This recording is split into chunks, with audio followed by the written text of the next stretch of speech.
adalah pembukaan dari CMC Ginosko Bekasi.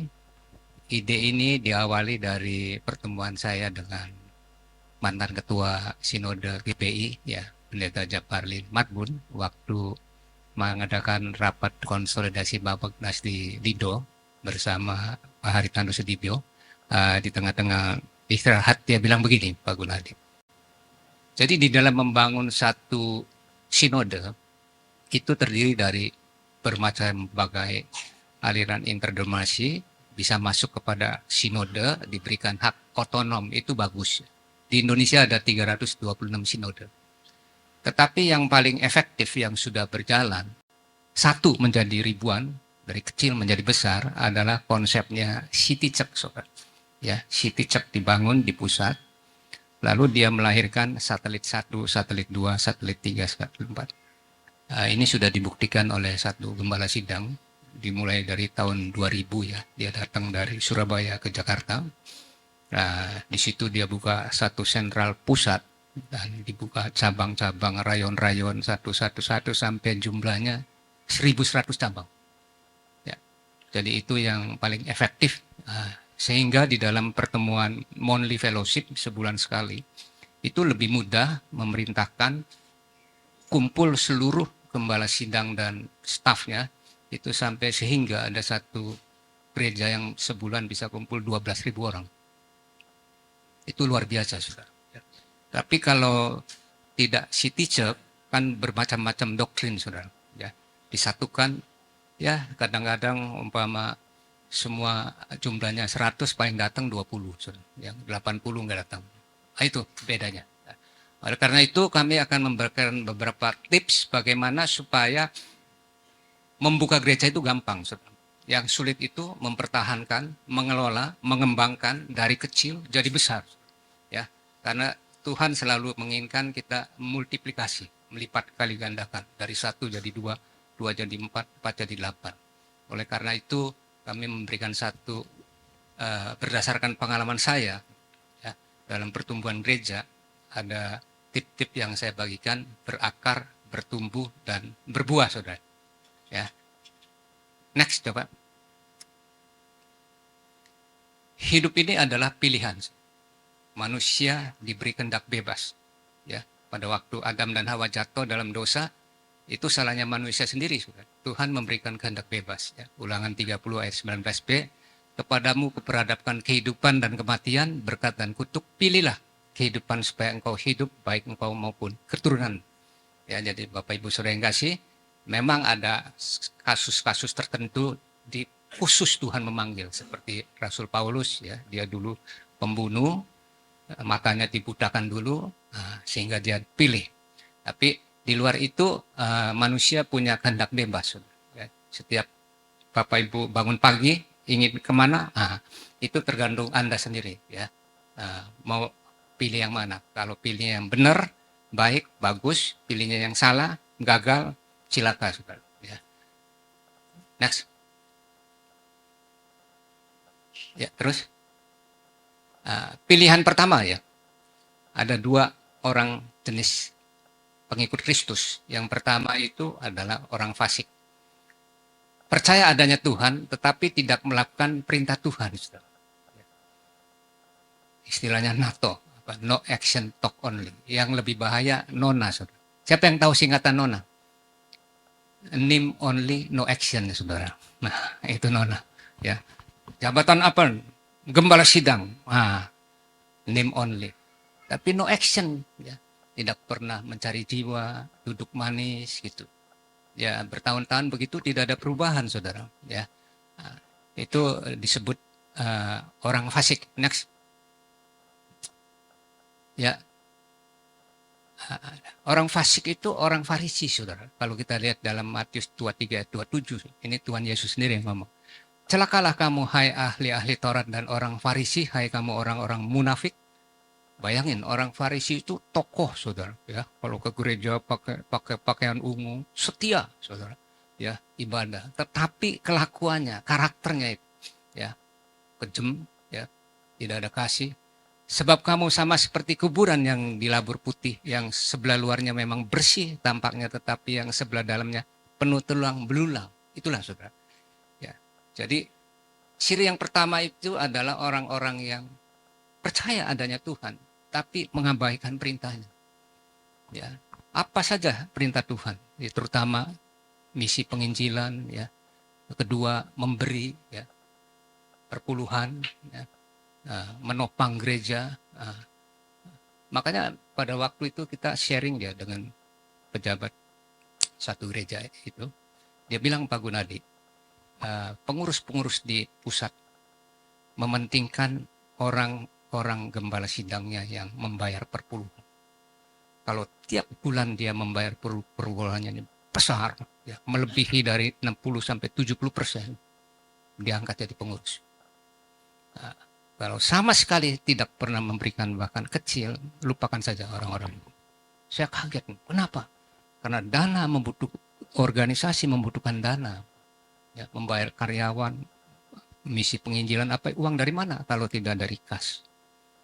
Sampai sekarang itu ada satu gereja, saudara, tiap bulan perpuluhannya 700 juta. Tepuk tangan untuk Tuhan Yesus Kristus. Ya. Terdiri dari ratusan gereja, ribuan gereja digabung jadi 700 juta. Jadi kaget kok kenapa orang Farisi disebut celakalah orang munafik, ya. Next. Pilihan kedua, pengikut Kristus, percaya adanya Tuhan Yesus Kristus dan melakukan perintah firman Tuhan. Ini saudara. Inilah orang-orang yang luar biasa, yang Anda mau milih yang mana? Yang pertama, ya, setia beribadah minggu, tapi dari Senin sampai Sabtu mengabaikan perintah Tuhan. Yang kedua, setia, tapi dia melakukan perintah Tuhan. Coba dibaca Pak Samuel, saya kurang kelihatan, coba baca.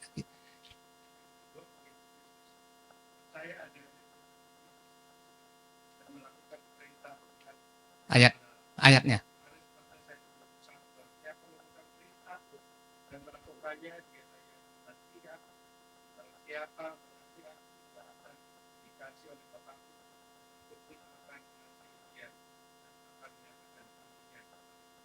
Ini saudara, Yesus sendiri yang berkata, kamu mengasihi aku, kamu kan sudah saya berikan anugerah keselamatan. Apa balasan kamu? Mengasihi aku dong. Tapi Yesus tidak butuh bayar hutang, tidak, saudara. Hanya melakukan perintahku. Beritakanlah Injil dari segala bangsa-bangsa, baptislah dan muridkanlah. Itulah saudara, tujuan utama dari pengikut Kristus. Sebetulnya inilah yang paling sungguh. Dan setelah itu apa next, ya? Baca lagi Pak Samuel.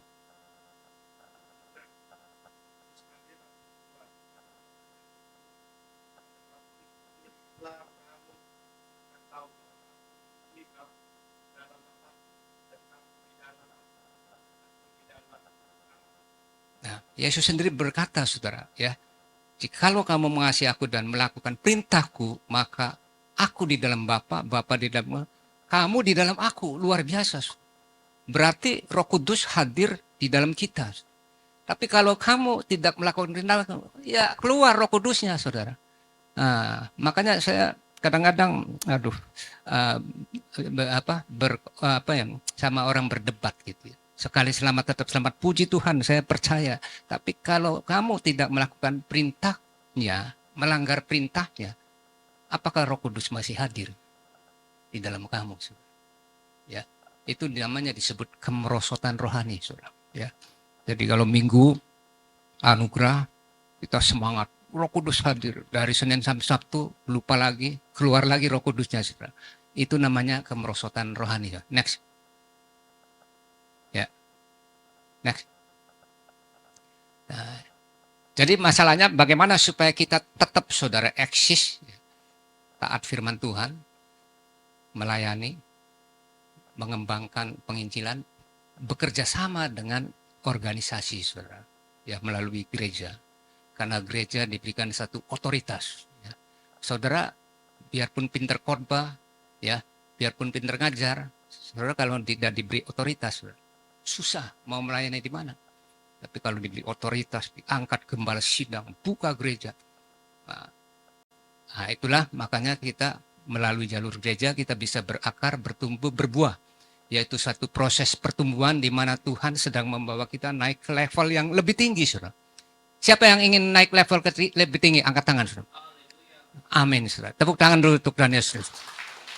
Sebetulnya pengikut Kristus semua ingin begitu, saudara. Tapi nggak tahu rahasianya. Sehingga dia menjadi penonton seumur hidup sampai mati. Nah, saya bukakan rahasianya nih, saudara. Bagaimana saudara menjadi level yang tinggi, naik step by step, dihormati, dimuliakan oleh Tuhan dan oleh manusia, bermartabat. Ya, next yang pertama, saudara jangan berbuat dosa. Ya, Yakobus 1 ayat 15. Dan apabila keinginan itu telah dibuahi, ia melahirkan dosa. Dan apabila dosa itu sudah matang, ia melahirkan maut. Dosa ini susah. Jangan sekali-kali main dosa. Begitu coba-coba, lama-lama jadi kebiasaan. Sudah kebiasaan, itu menjadi karakternya. Makanya Yakobus menegur, jangan sekali-sekali. Banyak kejatuhan, kemerosotan rohani dari perbuatan dosa. Ya. Apa saja, saudara. Ya. Nah, itu bahaya, saudara. Tidak mungkin dia akan mencapai level yang lebih tinggi. Ya. Jadi, saudara yang kasih, next. Bagaimana menolak dosa itu, saudara? Mau tidak mau, saudara harus mengupgrade diri sendiri di dalam dunia sekuler atau perusahaan, namanya personal branding. Saudara. Jadi personal branding itu proses membangun dan mengelola citra diri atau reputasi dari masing-masing diri kalian dalam memperkenalkan diri kepada masyarakat dan dunia. Itu personal branding. Dari personal branding, saudara, naik ke level tinggi. Contoh, wah itu saya kalau pesen McDonald tepat ya setiap take away jam sekian datang, wah nggak pernah bohong. Nah, itu personal branding.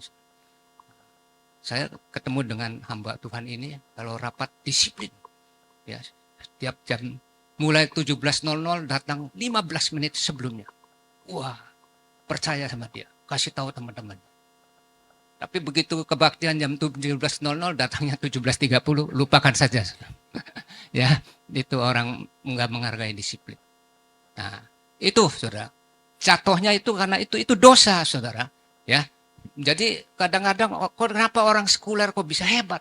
Karena dia disiplin dan ingin membangun namanya sampai jangan jatuh. Saudara. Sekali aja restoran, saudara, berbuat kesalahan, makanannya nggak enak, nggak bakalan ditagih lagi. Makanya saya percaya ini luar biasa. Kalau saya lihat sejarahnya bubur tangki ini di Jakarta, di Kelapa Gading, kalau tidak salah udah 30 tahun katanya. Luar biasa. Nah, itu karena apa? Personal branding itu, saudara. Nah, demikian juga orang Kristen harus membangun personal branding kerohanian. Saudara. Mau nggak mau, makanya saya pernah ketemu teman saya bersama-sama bertobat tahun 1981. Sampai sekarang suruh khotbah nggak bisa. Kenapa nggak bisa, nggak sanggup? Karena dia nggak tahu personal branding. Ya, dia hanya mau bicara kolektan, user, ya aser. Itu bagus. Setahun, 2 tahun. Tapi kalau 30 tahun begitu terus gimana? Ya. Nah, itu yang bisa sebut merosot. Jadi hanya dua pilihan. Saudara merosot rohaninya atau maju rohani. Kalau ingin maju rohaninya, kalau sendirian lama. Individu lama. Anda memberitakan Injil one by one.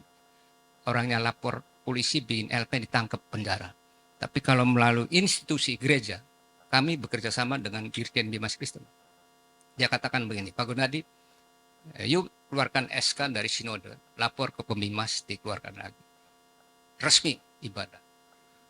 Apabila ada ditangkap laporan, kamu lapor Dirjen, saya utus, kita kerjasama dengan Kapolri.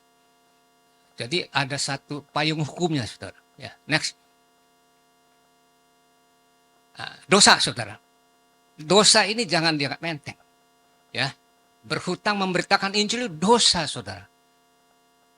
Paulus berkata begini, aku berhutang baik kepada orang Yunani, ya, orang Yunani maupun kepada orang bukan Yunani, baik kepada orang terpelajar maupun bukan kepada orang yang tidak terpelajar. Artinya universal, semuanya, saudara. Itulah sebabnya aku ingin untuk memberitakan Injil kepada kamu juga yang diam di Roma. Saudara tahu hatinya hutang. Ada dua hamba Tuhan, saudara. Hutang sama saya. Yang satu dia sewa di Mall Taman Palem, setahun 110 juta, kekurangan uang sama saya 78 juta, pinjam Pak Gunadi. Tanpa bunga. Oke, kapan kembaliinnya? Mungkin sebulan, 2 bulan. Sampai setahun setengah, saudara. Saya nggak tahu. Ya, setahun setengah saya nggak tahu. Tiba-tiba setahun 6 bulan dia telepon. Pak Gunadi, bisa saya datang ke kantor? Bisa, saya bilang. Apa? Bayar hutang. Oke. Dia datang, dia transfer langsung. Berapa? 78. Minta bunga? Enggak usah, enggak usah. Ini kan Tuhan. Lunas, saya plong, saudara. Wah, luar biasa. Sama Paulus juga ke Tuhan Yesus begitu. Tahu nggak? Begitu memberitakan Injil Tuhan Yesusnya, luar biasa ini. Ada satu hamba Tuhan lagi, saudara. Hutang 20 juta. Buka gereja juga, sewa. Ya, akhirnya nggak jalan. Begitu 6 bulan ditutup karena sepi. Ya. Terus baru bayar 2 juta. Yang 18 jutanya sampai sekarang sudah Tuhan tidak bayar sama sekali. Dalam hati, aduh, gimana? Kecewa. Jadi orang hutang itu harus dibayar. Kalau tidak, kecewa. Tuhan Yesus juga begitu. Ya, dia mati di kayu salib, sudah memberikan darahnya, pengorbanan. Kita hutang sama dia ini. Apakah yang harus aku balas? Tuhan tidak minta harta Anda. Amin, saudara. Tuhan minta jiwa-jiwa baru. Bahkan dia bilang, satu orang saja lebih baik daripada 99 domba yang benar. Amin, saudara. Ya, satu jiwa saja, saudara. Ya, itulah saudara, hati-hati. Ya, makanya saya bilang, saudara ingin bertumbuh, berakar, berbuah, ini dulu diberesin. Kalau ini menganggap enteng, saudara, enggak bakalan saudara naik level. Ayo, saya Brandon. Di bidang rohani ya, bukan sekuler. Next. Sekarang kemajuan rohani ya. Artinya kemajuan rohani adalah kepastian menghasilkan satu perubahan. Jadi fokusnya ini Anda harus maju rohani. Kalau nggak merosot, tidak ada pilihan lain. Ya, begitu Anda stuck merosot, begitu Anda maaf bicara, pengembala sidang atau penginjil tidak pernah memberitakan Injil. Teman saya tidak pernah masuk gereja 2 tahun, langsung merosot karena dia kecewa. Merosot, saudara. Ya. Next. Perubahan boleh saja, tapi belum tentu maju. Ya, jadi fokusnya pada kemajuan saja. Nah, ini ada 3, saudara. Yang pertama itu berakar.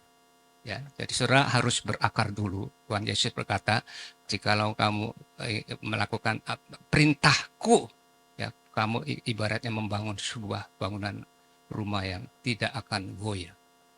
Jadi berakar itu melakukan perintah dulu, saudara. Membaca firman Tuhan, berdoa, memberitakan Injil. Pohon apa, saudara? Akarnya yang paling besar pohon kurma. Ya, saya pernah bicara sama orang ya, dari sana Mesir, itu kurma itu ditanam bijinya ditempelin batu, akhirnya dia ke bawah, saudara, akar. Begitu ada goncangan apa itu kuat sekali. Jadi yang pertama itu akar dulu. Baca firman Tuhan, taat firman Tuhan, melakukan firman Tuhan, ya, menolak dosa, itu dulu, baru bertumbuh, saudara, ya, bertumbuh, baru setelah itu berbuah, saudara, ya, jadi nggak bisa langsung ujuk-ujuk langsung berbuah, tidak. Next, ya, terus berbuah ini begini, saudara, memperhatikan dan menolong, membina, mengutus, mempromosikan jabatan, ya, teman-teman, ayo dipromosikan dan memberi, saudara, itu berbuah kepada orang lain dengan tindakan nyata. Jadi kalau saudara nggak mau memberi, ya, nggak mau memperhatikan teman-teman untuk menolong, itu bukan berbuah, saudara. Itu egois, impossible. Bagaimana mungkin Anda bisa berbuah kalau untuk dirinya sendiri aja pelit, saudara? Nggak bakalan. Next, ya. Di dalam kisah para rasul dulu, jemaat mula-mula, saudara, luar biasa, saudara. Jadi sebetulnya begini, saudara. Jemaat mula-mula itu datang ke gereja itu apa, saudara?